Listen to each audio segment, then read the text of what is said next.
on the .NET Service Bus, which is part of the .NET Services Platform, which is part of the Azure Services Platform. I'm going to talk to you today about interconnect and orchestrate services and applications with Microsoft .NET Services. You can tell that was written by a marketing person. Before I start, there's I'll have some weaved in little announcements. We wrote this title and we wrote the abstract before we went into, oops, we're going to ship in November, what we're going to do now kind of exercise, where we, once reality sets in and you know what your test net is, you realize that probably not all the features you have yet shown may make it into the product. So there's some efforts going on to make the pieces that we have really robust. So I'm going to talk a little bit about that while I go through the capabilities. So the talk is going to be in several talks. And by the way, I'm also welcoming all the people who are listening to the recording. Also, yes, you on the bus, and also, yes, you on the train. So I'll be talking first about some of the scenarios, some of the patterns that you can use the service bus for. I'm going to talk about the notion of workflow in the context of service bus. So you're going to see that appear in a particular way. And then I'm going to flip over and talk about some new capabilities that we presented in the March CTP as new capabilities in the service bus for people who are more familiar with the service bus. So there's going to be 3 kind of sample segments. I'm going to start with the first one, a little demo segment. If you are quick remembering things, I will now point you at a little URI, and that will likely not work if you're listening to this on the recording, because that's something I'm doing live here.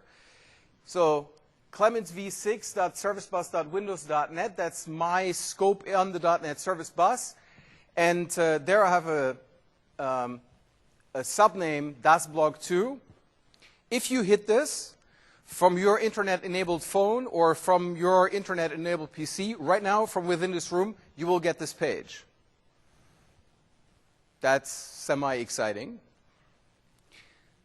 What's more interesting is that that website is hosted on this machine.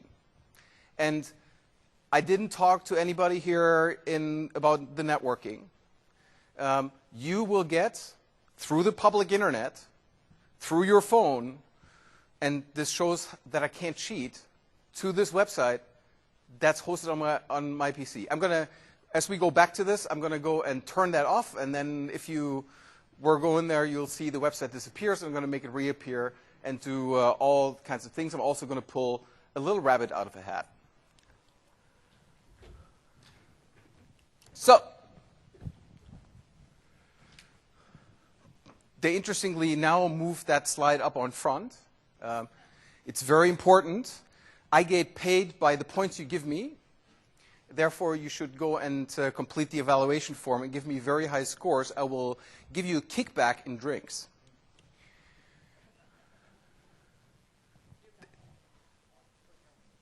My what? I might have to flip what?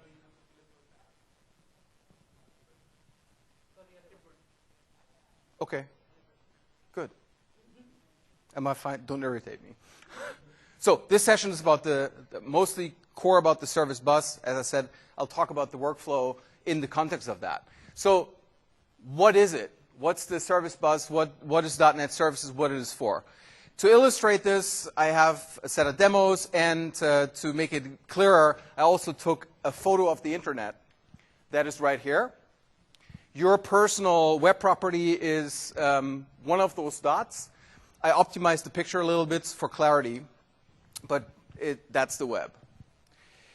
There's something interesting about the internet as we know it, about the web as we know it. It is a huge mainframe.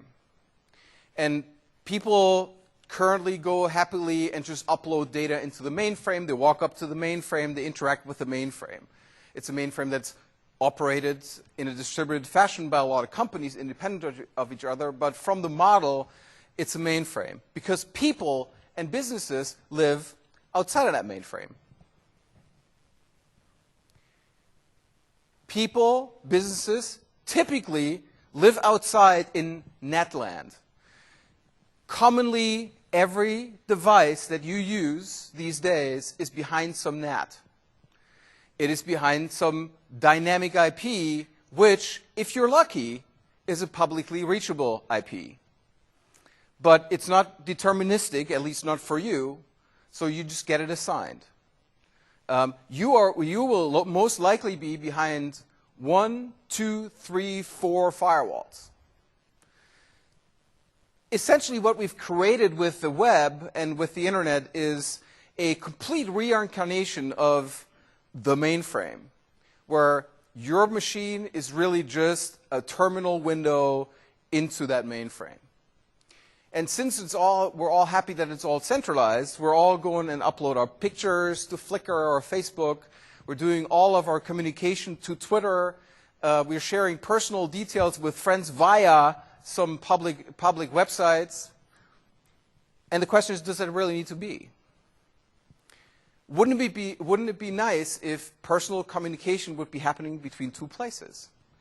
Wouldn't it be nice if you could share pictures amongst your family without having to upload those pictures into someone else's website, but you could share them directly?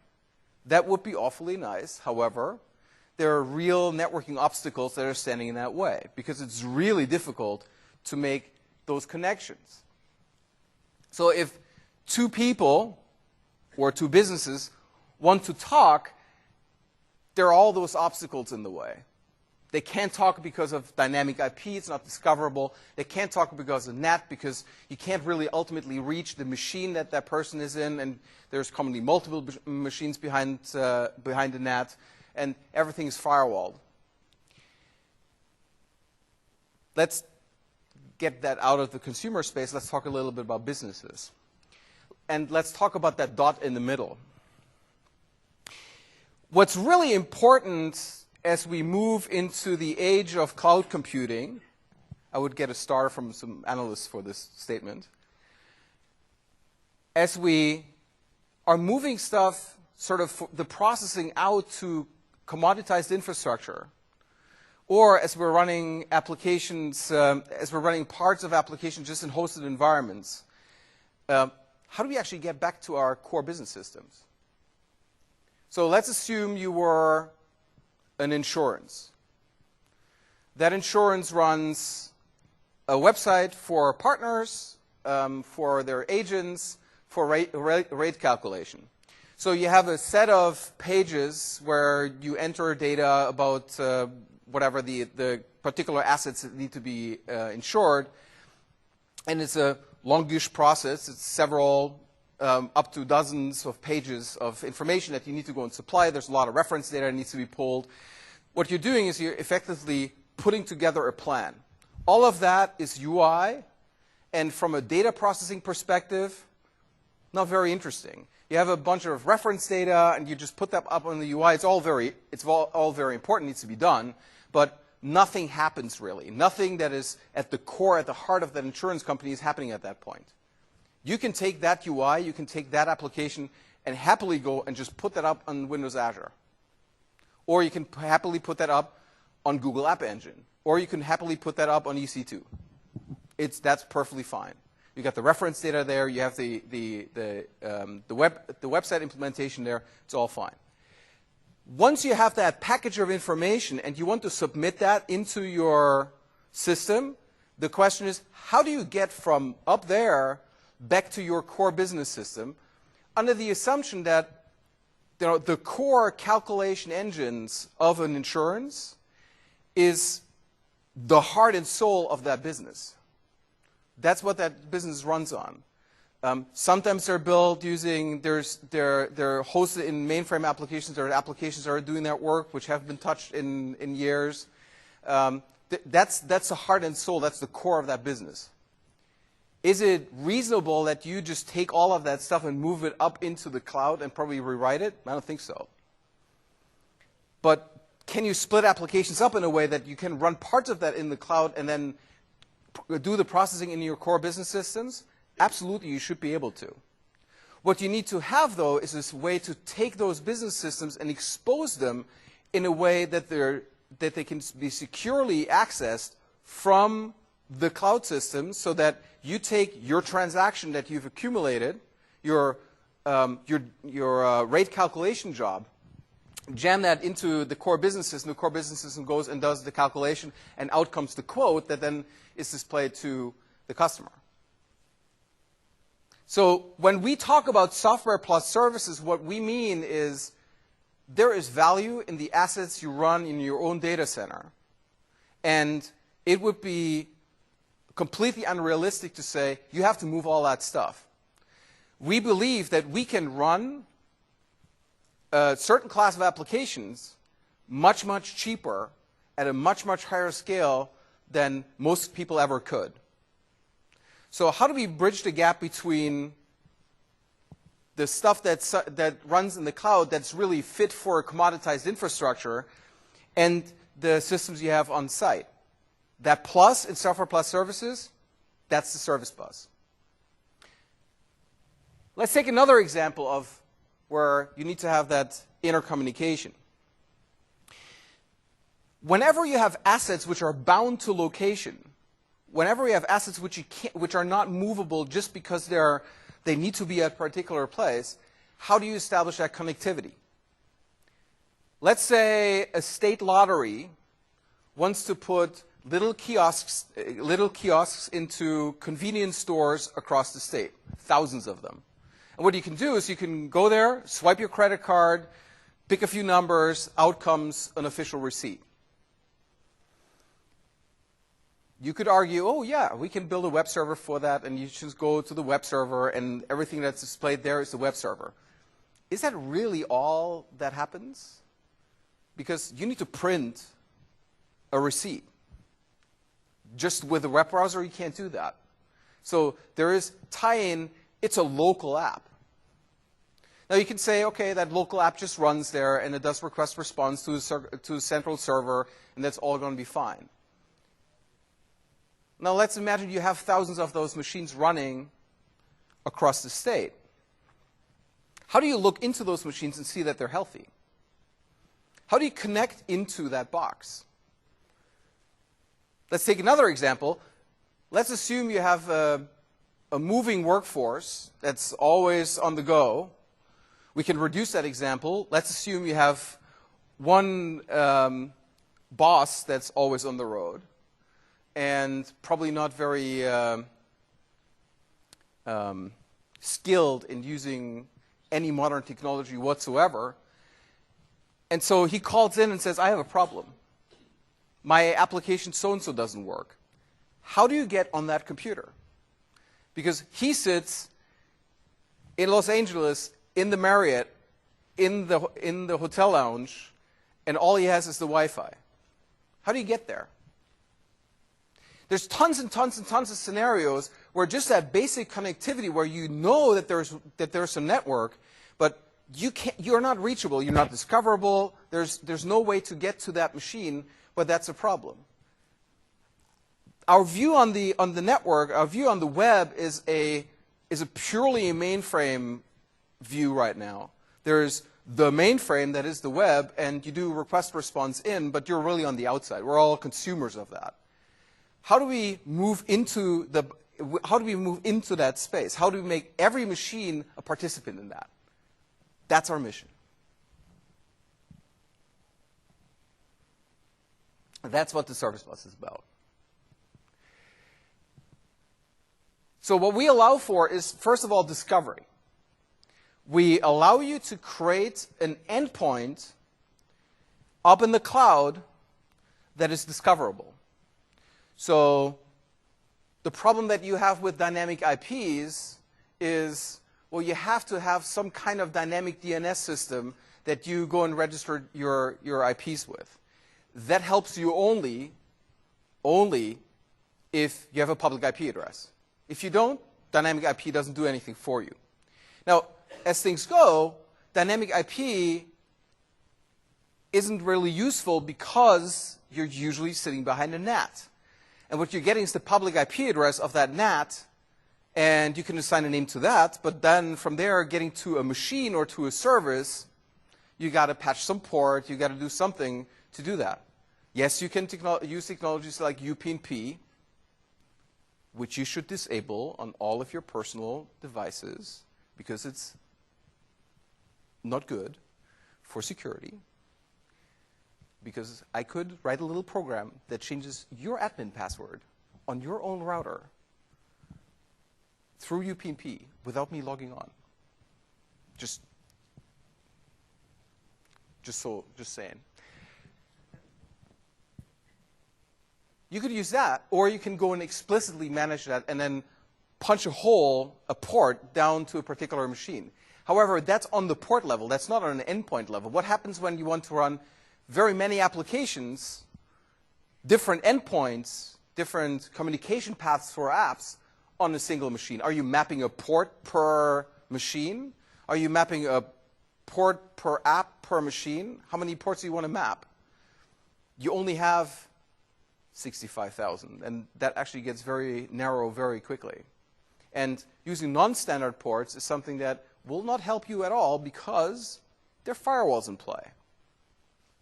Firewalls are really good and useful, as we all know. What are they built for? They protect you from unwanted traffic. Unfortunately, they also protect you from wanted traffic. So if you want to go and expose a service out on the network, you have to open that hole in the firewall. Now, opening that hole in the firewall is kind of a risky thing to do because you're making your system available for any kind of TCP connection onto that port. And if your application is not prepared to deal with some arbitrary fuzzing attack, you're opening it up to attack. So what we do in the service bus is we give you discoverability by allowing you to map your applications into a namespace. I'm going to show you that. We're allowing you to traverse out of your networks that you're sitting in, whether you sit in a hotel lobby or you sit somewhere on a plane, or so with Virgin America, there's internet connectivity. You can actually host a website on a Virgin America plane. I'm actually going to try that tomorrow. I have successfully done that on Lufthansa flights before they shut it down, that service. We'll give you complete bidirectional connectivity between your assets.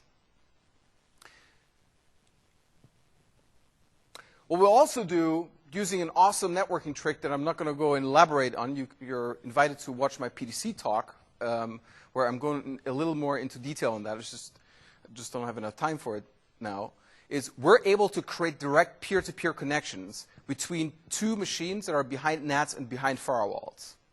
What we do is first we start out with a connection that goes through the service bus, and then we probe the network, the NAT devices in a certain way, predicting their behavior on the next connection, and we'll then go and create a sort of two outbound connections from both sides, which are time coordinated, which will, in 80% of all cases and practically all small business and consumer scenarios, go and snap a direct socket between two sides. So if you wanted to build an application that does things like VoIP, that does things like video transfer, that would be something that would be very useful. Also, generally, and here's one of the little things that we're starting to talk about now. Everybody asked, how are you charging for those things? That's the biggest question. Is there going to be a charge? The answer is, oh yes, because we're here for the greater good, but not quite that much. So yes, you will have to pay for it. How much? Can't tell you because our marketing guys are not quite done yet with all the calculations. However, what I can say is it's going to be consumption-based, which means your entry fee is basically none.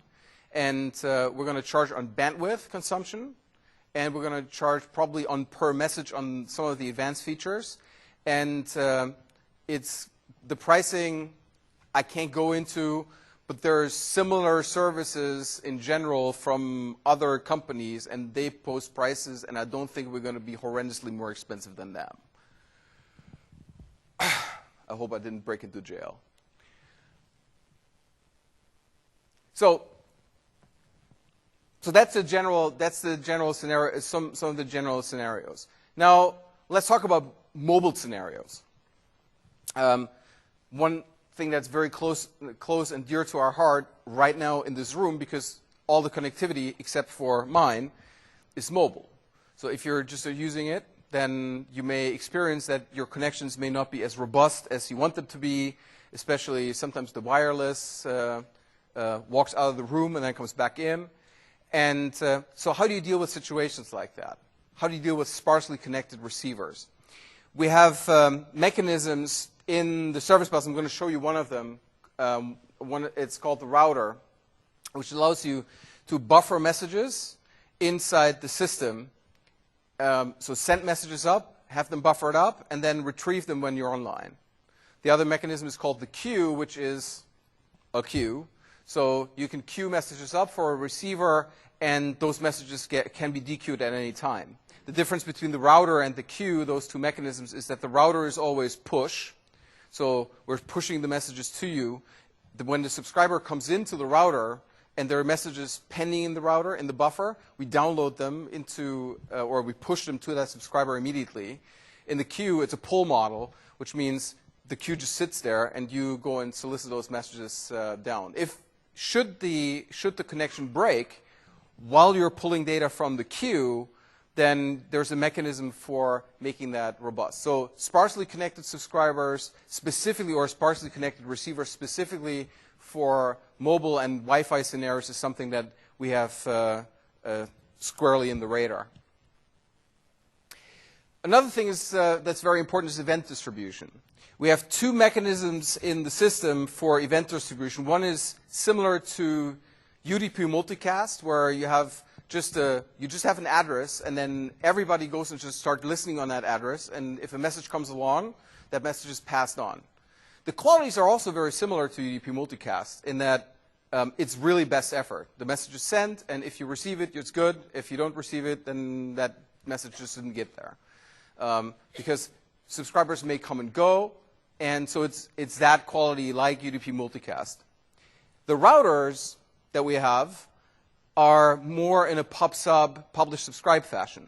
If we can't deliver a message, we will retry. We will retry for a configurable amount of time. You can explicitly manage subscriptions. You have an explicit place where those subscriptions are maintained, and you have influence over the policy of how messages are distributed. In the multicast group, represented through the net event binding that we have, the WCF binding, everything is just multicast. Everybody gets it. It's like, as I said, like UDP broadcast or multicast. With the router, you get more control over it, where you have a distribution policy that says all receivers get it, or one receiver gets it. One allows you to go and load balance across a set of receivers. What we're also going to add, and that's going to be, so there's some future here. We're going to go add filters into the routers, and possibly even to the binding mechanism, where you will be able to register interest in particular messages, and we won't send them to you if the message doesn't match that filter. We will not have that feature in V1, but we're working on it, and we're looking to have that in one of the following versions. Another thing that we have as a capability, and that's also another capability that the router has, is that we're recognizing that bandwidth distribution in distributed systems, specifically in distributed systems where you're interconnecting applications really across networks, is that bandwidth distribution is usually unfair.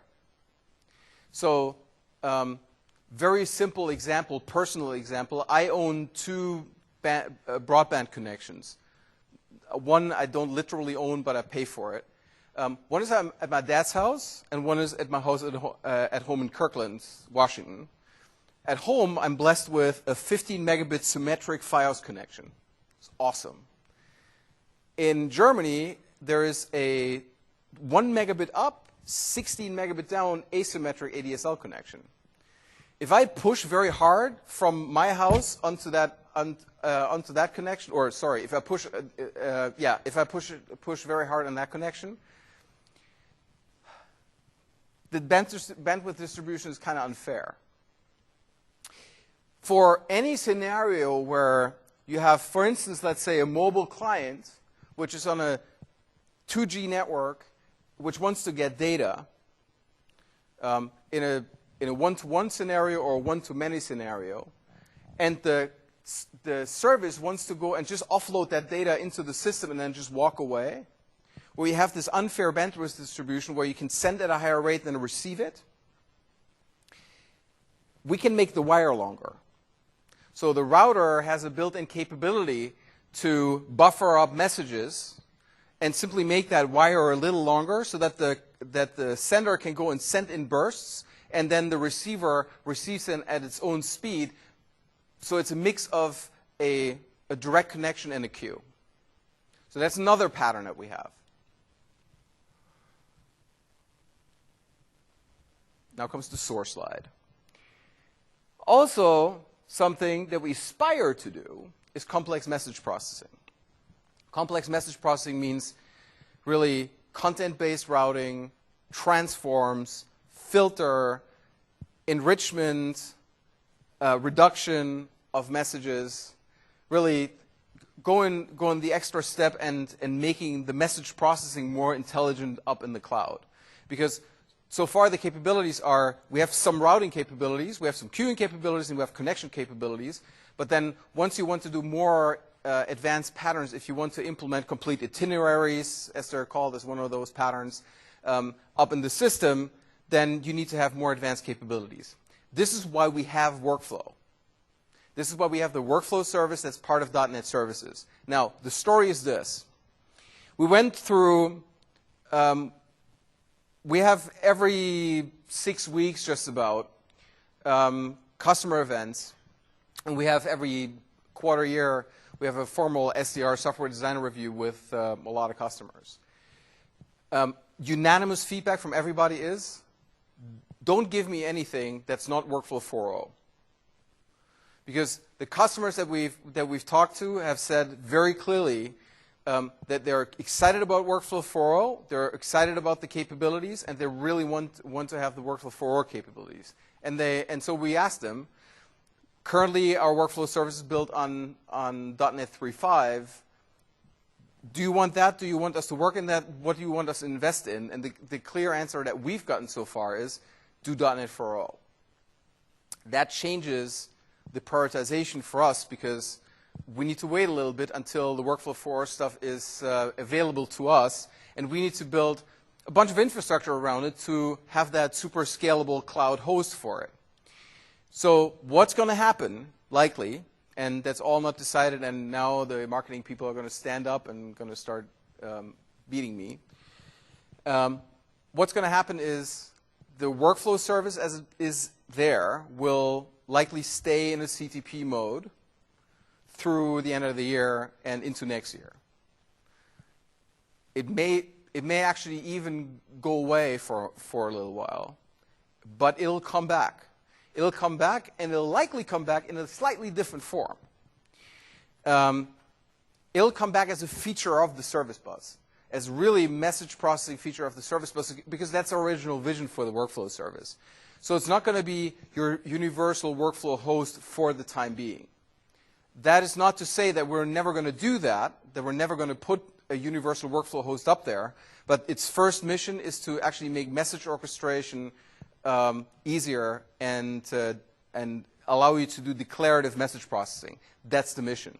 Since we can't make that switch because we have that dependency, and we've clearly heard that feedback, we're sadly saying, okay, we can't. This doesn't make sense. Let's put that on the back burner for a little bit, and let's go and make that work really well with 4.0 with a lot more activities. So that's why I'm not talking so much about the workflow service here, because we just want to be focused on getting a great service bus and a great access control service out in by the end of the year. So, the namespace. How do you map things into the system? How does that all work? We have a system called the service registry. That's the first big feature of the service bus. Whenever you register at azure.com, this translates into microsoft.com/azure/netservices.mspx, which is long, so that's why I'm saying azure.com. When you go to azure.com and you register for the .NET Services CTP, you will be asked to then create a solution ID. That solution ID ends up where we have my app up there. So you get http myapp.servicebus.windows.net, and that gives you a route for your applications. What you get is a hierarchical naming structure that you can shape in any way or form for your apps. It's a different way to look at URIs.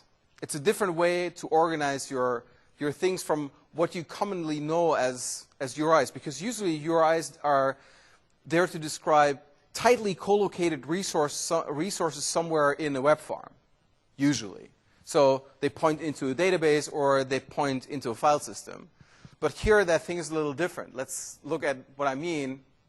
So first of all, it's a hierarchy, so it's obvious that all these individual paths map very nicely to a URI.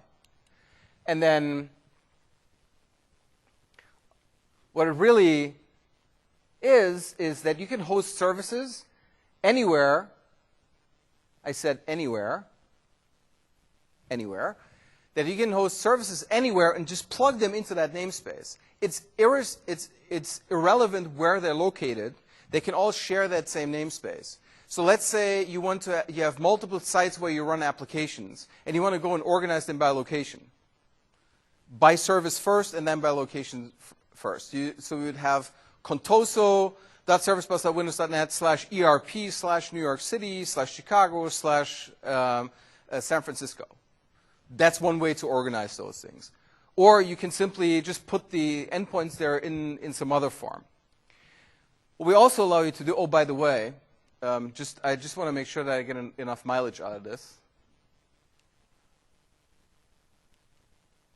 Observe the animation. The animation cost me an hour of my life, so I just want to play it twice so it's worth the money.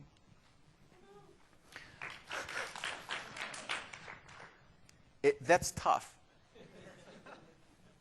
See, when I retire, I'll be a PowerPoint MVP.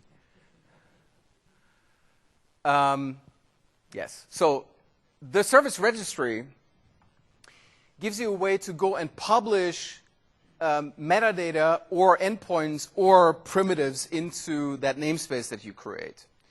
Metadata, you can go and post simply into that registry with a simple post request.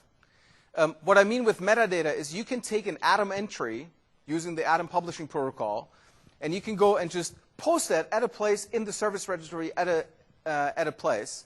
And what can you post there? You can post a endpoint reference, WS addressing endpoint reference, in the Atom entry as an extension, which means you can use this instead of as a hierarchical version of a service registry like UDDI. You can post endpoints there. Or you can put simple alternate links, so links to other places. That's like an HTTP redirect site. So the service registry acts more or less like a registry. Now, what it doesn't have yet, and what we're still looking to implement, is categorization, being able to just tag your entries and then do a search, do a flat search over that service registry, so it really acts like a registry system. That is something we have on the list. We're going to get done, and I have my lead dev is sitting in the audience. He's looking at me like this. But not in V1. Happy? Good. The service registry is also your gateway into managing messaging primitives such as queues and routers, which I'm going to go into more detail a little later. The service registry is implicitly managed by the WCF listeners. So if you put a listener up in the system and you listen on the service bus, then you automatically get registered into the service registry, and that management all happens under the covers. What's the programming experience like? It's WCF, mostly. For the most part, for the listener part, if you are using WCF today, you know how to use the service bus. What we just bring a bunch of bindings, which are the relay bindings, and you can use those instead of the bindings that you use currently on premise or alongside of them. So if you have an endpoint, let's assume you would have a WCF service today that's using a NetTCP binding to do communication. You can add a parallel endpoint for the same functionality that exposes that information through the service bus, so you can listen on your local network as much as you can listen on the public internet out there. There's a question which I will happily answer. Yes, sir.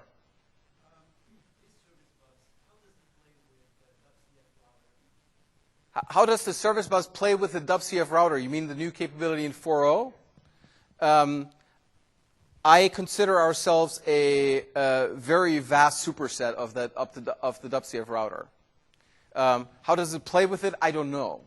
Because we're testing against, so the thing we're building and testing against is currently 3.5, because there's a natural lag in how we adopt things, because since we're building software that is designed to run on 100,000 machines, we're a little worried about adopting things that's not quite shipping yet.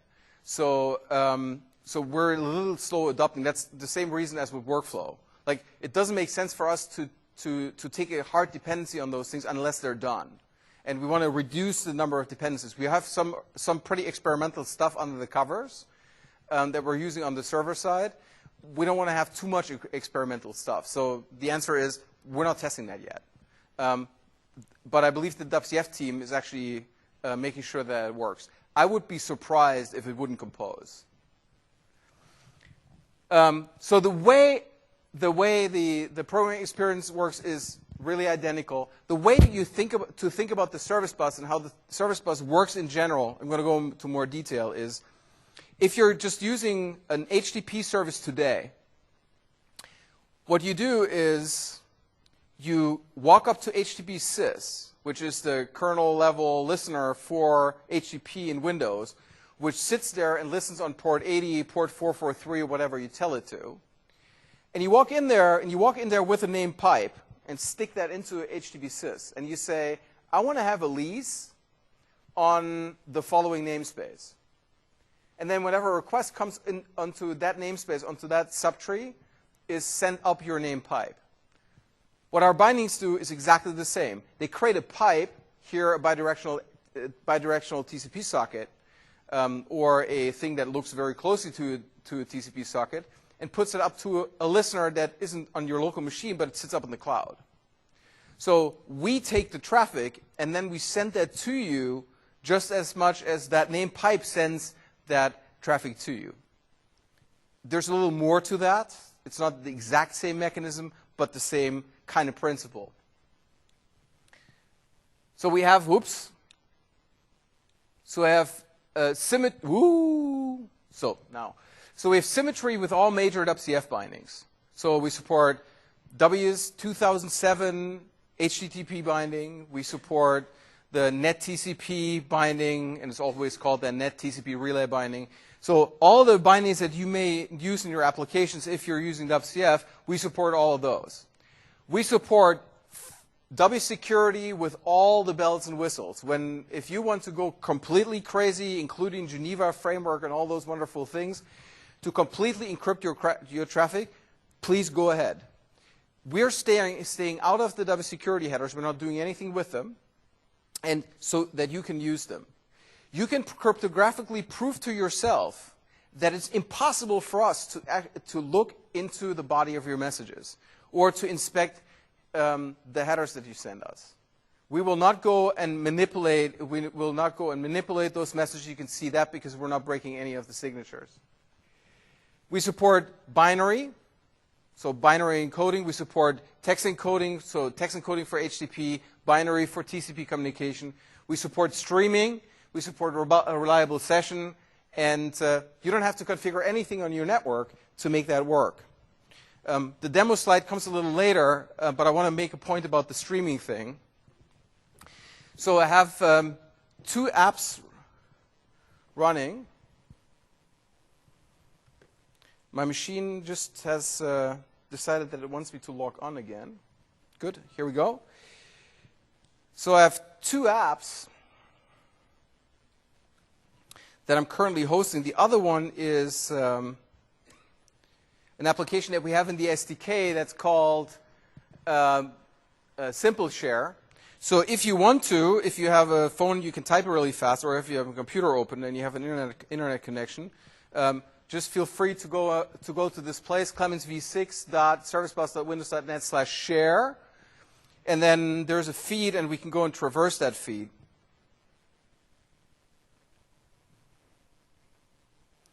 And then we can go to documents and pictures and videos. And then we're going to pick shopping holiday.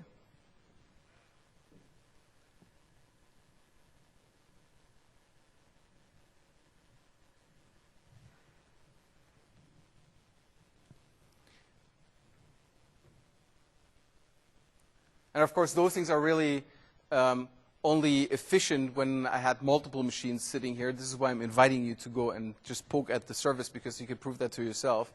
But I'm just pulling that video over through an HTTP request through the service bus. So that's a multi-megabyte video, and I have successfully streamed hours and hours of TV recordings through the service bus without any further issues. So it's a completely streaming-enabled platform, if that's something that you need, and you can realize that through the WCF support for streaming, or the WCF support for stateful sessions, where you basically just slice your streams up into smaller chunks of data. So how does this work? How is the magic performed behind the scenes? It's actually not that difficult. We have a receiver, and the receiver, the application that I'm running, starts out by creating a connection into the system, and that's a bidirectional TCP connection, or something that is like TCP. Something that we haven't talked about at Mix, that I'm happy to talk about now. I'm probably going to blog about it too. Is we have a cunning little trick inside the March CTP, which we completed, where we can actually go and create something that looks like a TCP socket over an HTTP connection. So if there's a set of ports we require to be open, so that we can go and create that connection, outbound. The ports are 828 and 808. Commonly just 828, that will work fine.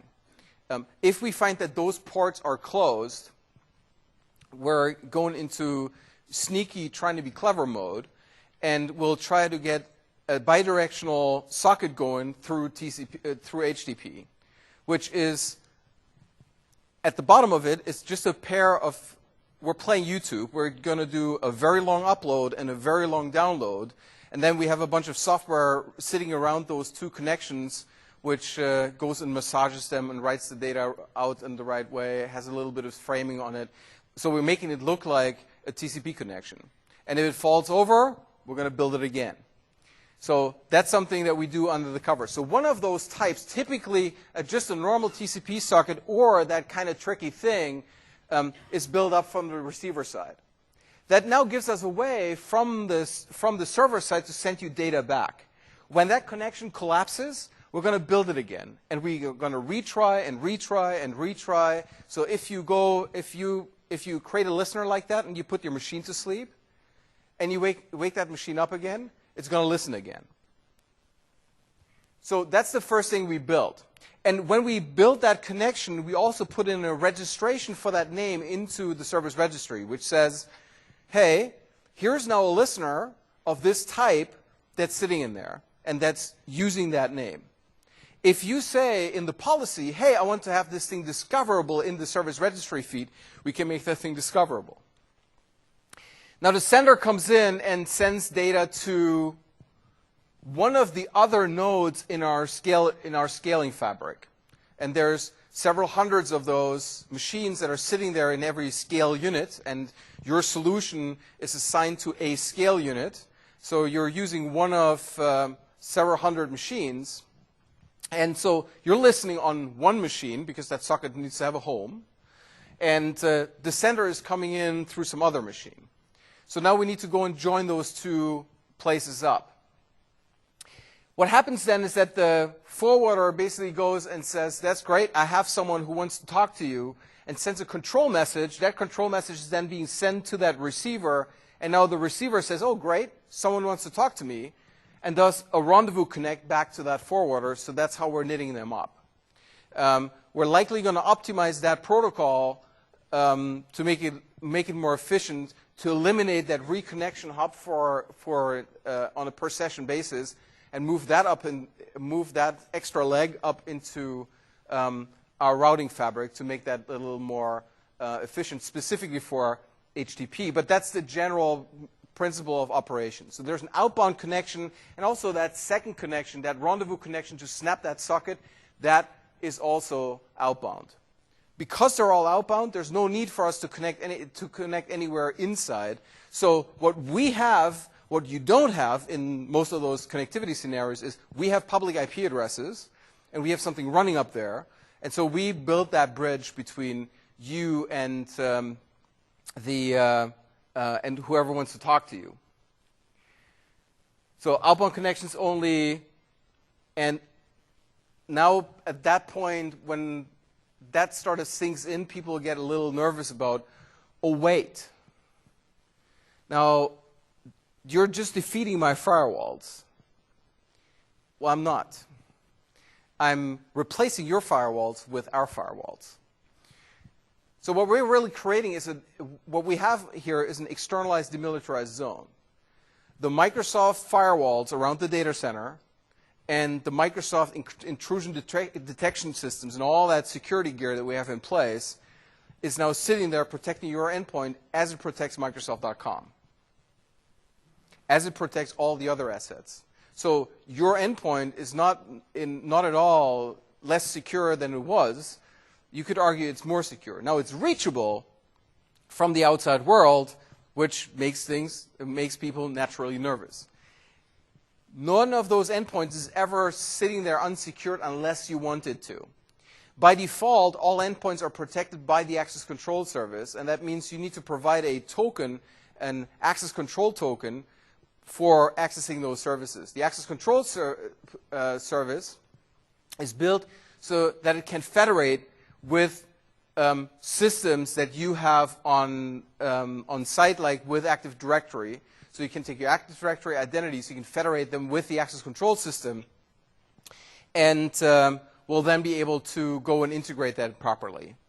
Again here, so if you have heard so far, and if you're reading documentation on the access control system ICU, on the access control system on the web, you see that the access control system is very focused on the federation angle. And that's what it will continue to be. When we ship, that's the other part of the story. One thing that's really, really hard from an engineering perspective to get right is the story for how to do distributed federated authentication using HTTP. There's all kinds of things, OAuth, OpenID, and all those mechanisms. We need to have a way to deal with that kind of authentication in the right way so you can expose and consume REST services and you can protect them. It's an unsolved thing because our security people are looking at OAuth, for instance, as a protocol and find it terribly lacking in certain aspects of security. So they don't believe it's a viable option for us. So we're making investments in that area to really make that portion right. We know that there's a lot of people who are interested in enterprise federation scenarios. However, most of those scenarios to have that rich support for it require server products such as the upcoming Geneva server. So what we're doing is we're trying to go and align with the adoption of those technologies and say, let's do the service bus coverage first. Let's do that right and make sure that the service bus is covered, that applications can talk through the service bus. Let's then, as a next step, think about how we take people identities and federate them right into the system and do that right. We know how to do it. It's just in terms of prioritizations, we currently prioritize applications over people because we believe that people are currently, you have good mechanisms to go and protect your people resources and map them to application accounts as you do that for, let's say, SQL Server or some other middle tier technologies. So we're prioritizing protecting the service bus over the federation integration, and that will then come online shortly after we release the first version. So several demos to list on the service bus. We already saw that streaming demo. I'm going to show you a few more, and then we're going to go and dive into the routers and queues in a little more detail. So I already showed you this with the video. I already showed you the other one with the blog. So let's go and play with that a little bit. So here's this blog site. And again, I already have, I procured some third-party confirmation that I'm not cheating here. The gentleman up here was so nice to pull that up on his iPhone. The gentleman over there too. So you can get to that place, and this website is hosted right here. How do I prove it? Let's go and pick the app. That's SimpleShare. So first of all, you see there are some exceptions that are being thrown because there's some filtering going on. So let's go and shut that down. So that app is now gone. What that app is a reverse proxy, which simply, I have that blog site running on my local IIS. I have that application sitting up there, and that's just getting REST requests, and I'm translating those REST requests into, well, just requests down to IIS. So I have a very cheap way of integrating here. And let's go and now hit it again. So I'm simply doing F5, and gone. What I'm getting instead here is an Atom feed with no content. If I go and start that again,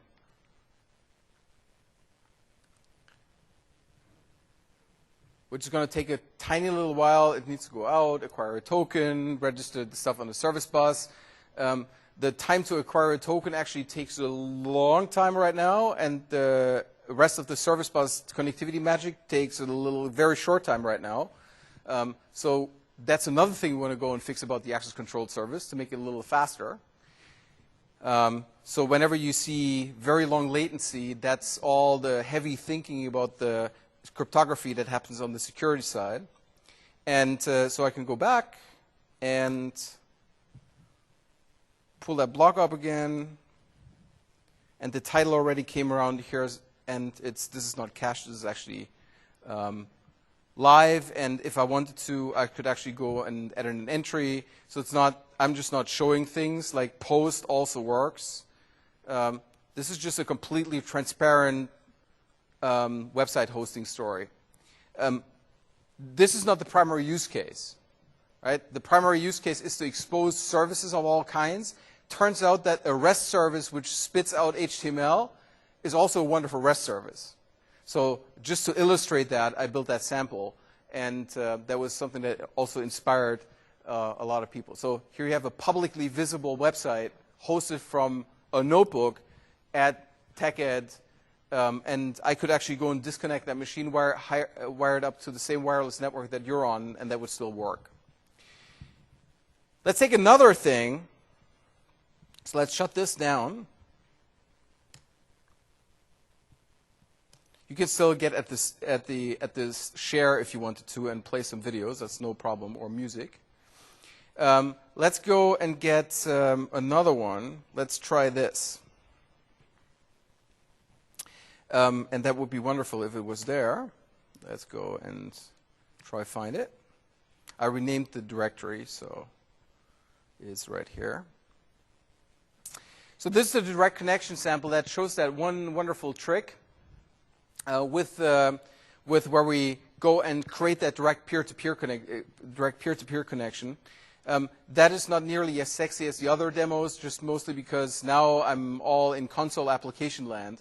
The reason why our demos are very boring to look at is that we're A, server people, B, we have no talent for it, and 3, we don't want to go and distract from the purity of the awesomeness of the technology we're building.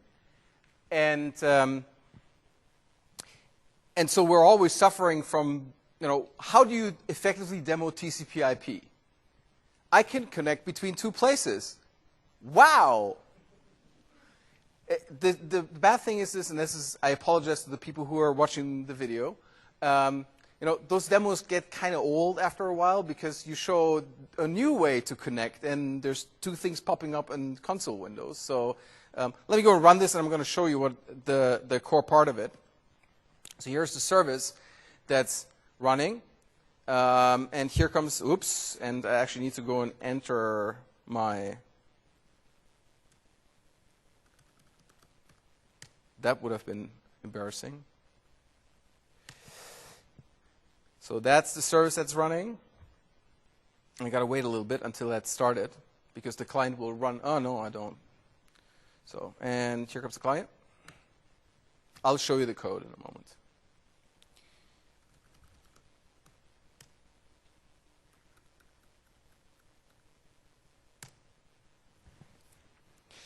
So the interesting thing here is really the client. What that does is now it's sending messages through the service bus. And we'll try to negotiate or figure out where the other party is. And you see all of a sudden that gets faster, significantly faster. So there's a set of algorithms here that allow the following trick. All data is being communicated through the service bus as you create that channel and start sending. So that goes through our data center, and therefore you saw latency induced and throughput, bandwidth induced, a limited availability of, limited throughput in terms of messages.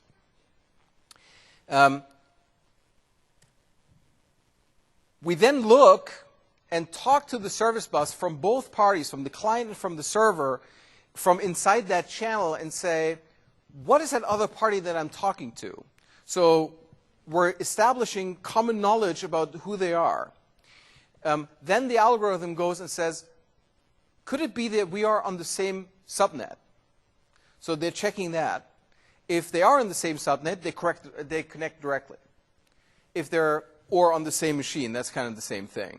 If they're not, then we go into the net dance where we try to go and predict how the nets will behave.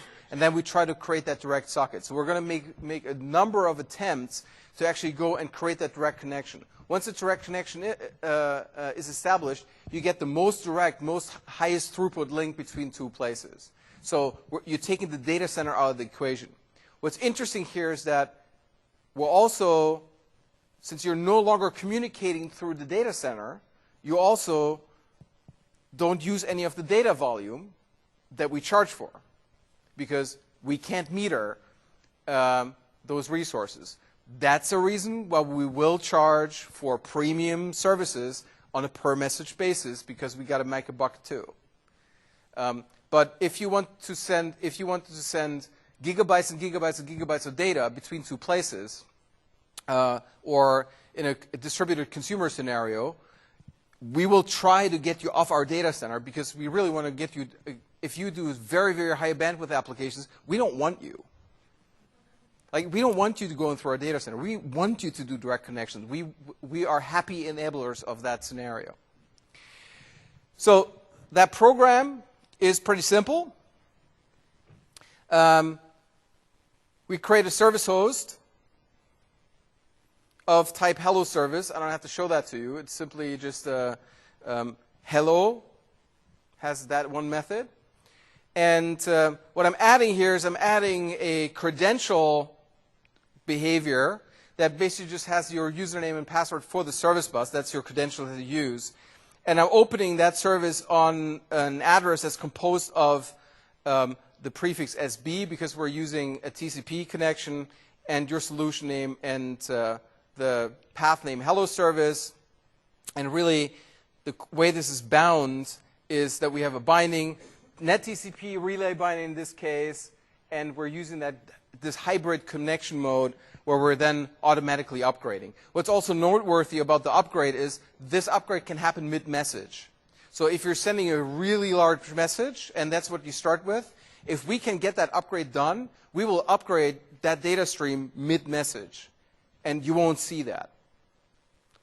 So when you run this sample at home, because you can, it's part of the SDK, you will notice that this notification, the upgrade notification, which actually, by the way, comes from here.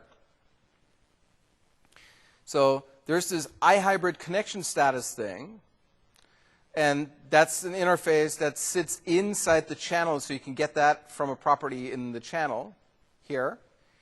And so you basically just hook up to that event, and this is spitting out this upgraded notification.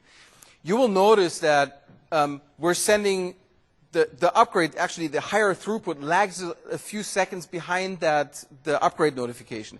What happens there is we drain out the sockets that go through the relay. So we stop sending on both sides, but we're still reading, we're draining them. And once they're drained, then we actually go and upgrade the rest of the connection. So that's how this gets a little slow during the upgrade and then speeds up, and then you get the normal throughput.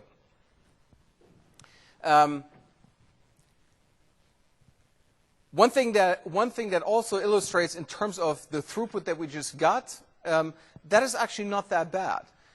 We got, 600 messages per second through the relay, and then 2,500 local. That's not so much of a big difference.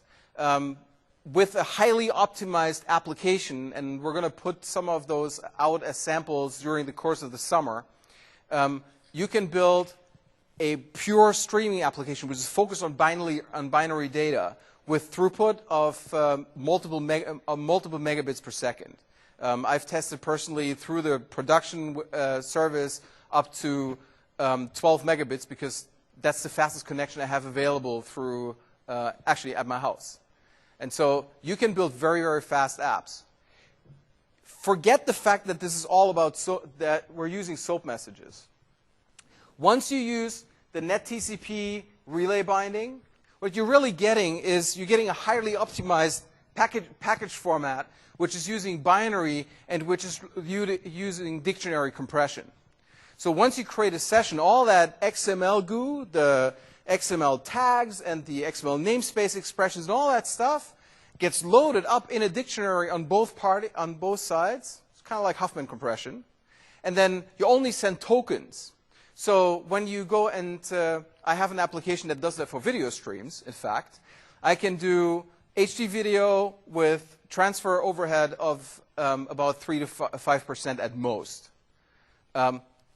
Even though I'm shuttling that through SOAP messages, which usually makes people shudder, but only when you know how the binary transport, how the binary encoding for XML works, you realize that that overhead is actually not that big. And I would challenge you, go and build a simple WCF service with the standard NetTCP binding, and then look at it with Wireshark.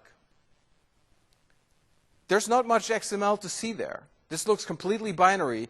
You will have a hard time finding the boundaries between messages if you run that in session mode. So you build a sessionful transport, which then gives you all the gains of that model. So let's look at two other primitives. I have a lot of slides for those, and I have 10 minutes left. I thought for many of you, this may be the first exposure to the service bus, so I want to go in more detail on the other things as I would have done had we had more sessions. So here's the queue. The queue is something that's not like the listener. So we've so far talked about the listeners. The queue is a standalone capability of the service bus. You can walk up to any name in the service bus and apply a policy to it. We currently have a choice of two policies. There's a router policy and there's a queue policy. When we look into the future, past when we ship and when we do one of the next upgrades, there will be a message processor policy. That message processor policy will likely contain some XAML. And that's the way how you put the workflow into the service bus. There may be some other primitives that you can go and invoke by just applying a policy. So how does it work? You create the manager, whoever owns the queue, picks a name in the namespace and creates a queue policy and uploads that queue policy into the namespace. How does that happen? With Atom Pub. So you use the Atom publishing protocol, you post an entry to a name in the namespace, and that name becomes a queue. Then the sender goes and sends a message into that queue using NetTCP or NetTCP one-way binding, or using plain HTTP, or using SOAP 1.1, SOAP 1.2 HTTP, and simply sends a message to that address. That message then gets stored in that queue. Then the receiver comes and does a dequeue, which can be done in using a SOAP protocol, which we yet have to document, or an HTTP protocol, which I'm going to have on here. When I say yet have to document, that's not something that we're hiding because we're evil. That's something that we're hiding because we don't think we're done yet with that thing. So when we ship, that's all going to be out there, and you can, if you don't like our API, use our protocol. So in the service registry, which is this Atom feed, this is how they manifest. A queue has a title. So here in this case, it sits at solution.servicebus.windows.net/my /queue. And then it is represented this way. It's got a self link. This is how you manage that queue, how you can go and get at this metadata. It's got an alternate link. This is where you send data to. That coincides with the actual URI of that queue. And then you have a head for that queue. So I'm showing you the REST protocol for this.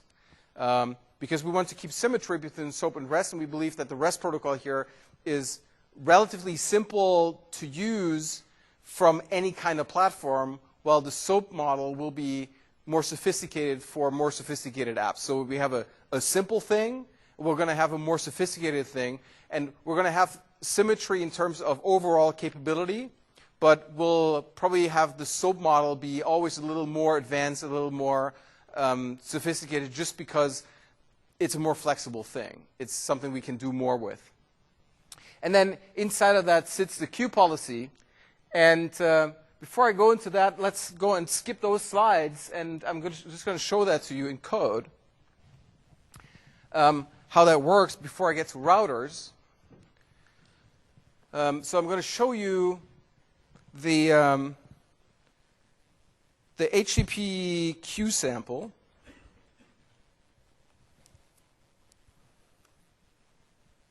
I said I'm going to show you the HTTP queue sample.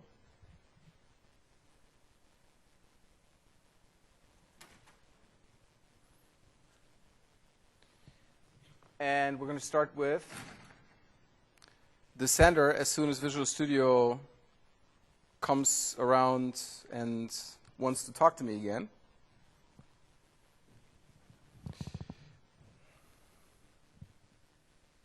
Interpretive dance? Ah, there it is. So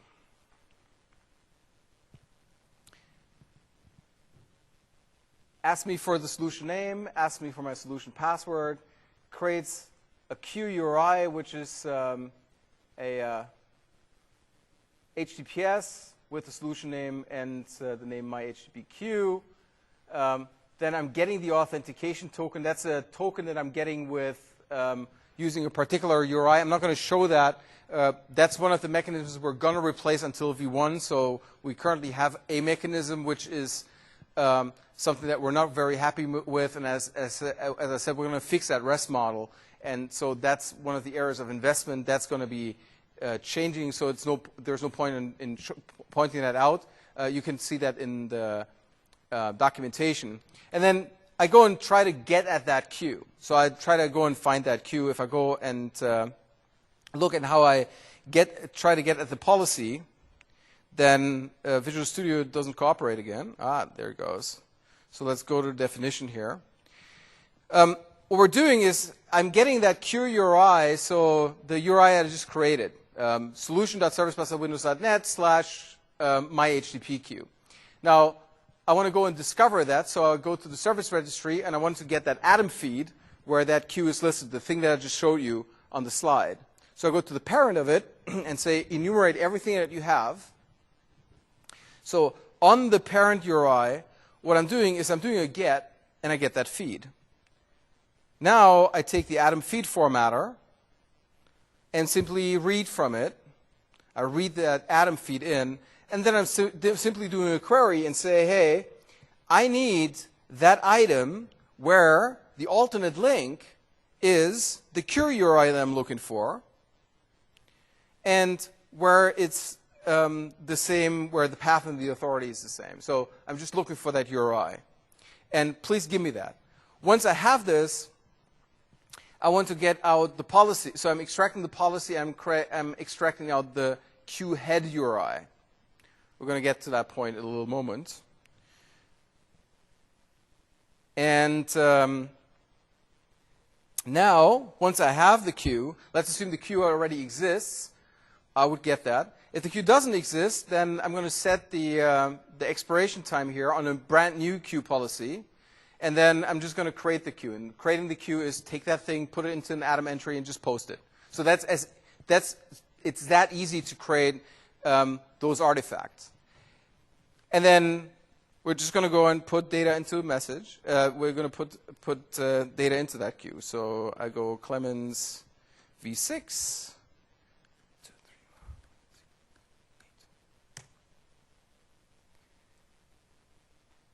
And can go and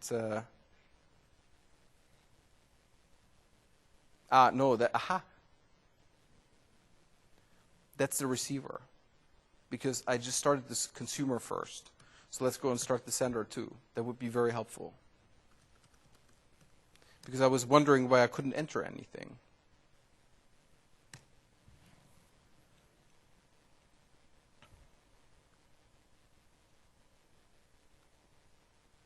That's simple share. That's not the right one. That's that. There it is. So now we have those two little apps, and now I can enter the text to put into the queue message, and it doesn't work. Well, if I had done something right, which I haven't, you would see those things coming up on that other window. Since that's not happening, you have to imagine it.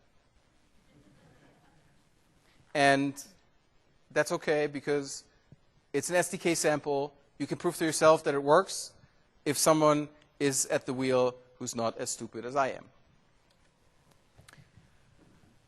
So that was the queue. Horrendous failure. There's going to be a Twitter entry that says #ClemensFail. So that was the queue. The queue is a queuing mechanism that allows you to just put messages into queues, and you can bring up the consumers at any point in time. And there's two ways to dequeue from it. You can do a destructive read, which means you walk up to the head of the queue and say delete. And you get on the delete, you get a returned entity back, which is your message.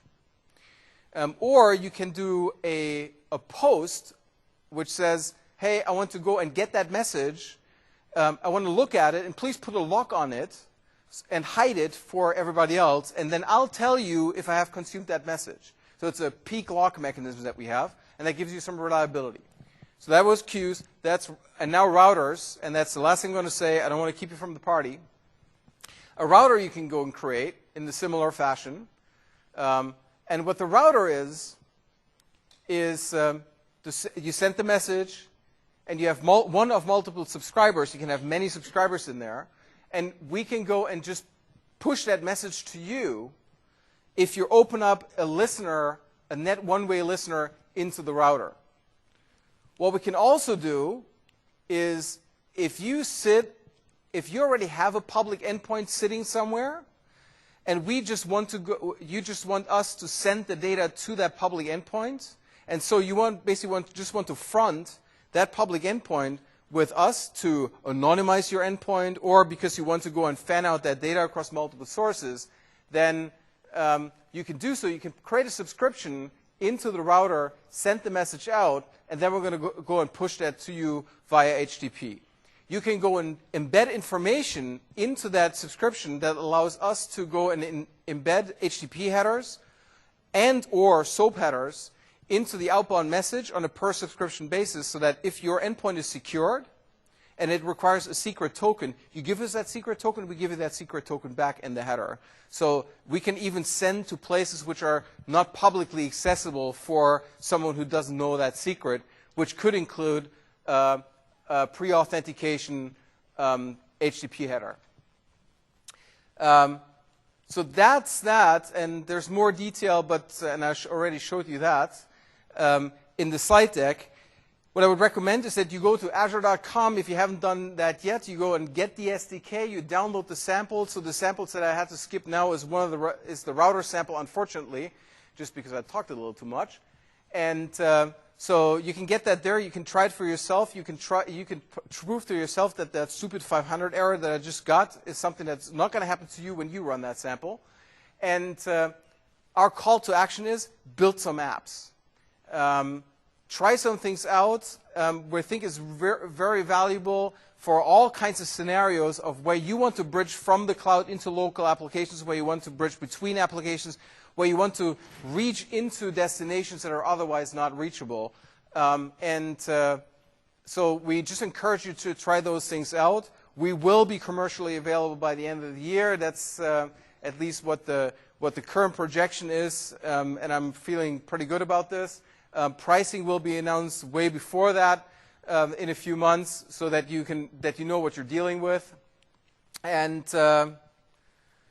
if you have questions, I'm happy to answer them when you find me. Come to the front, or we can walk to where the goods are now a little later.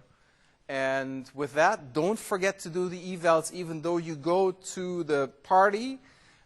Stop by one of those things, because remember, I get paid by points, and I give you kickbacks. Thank you very much.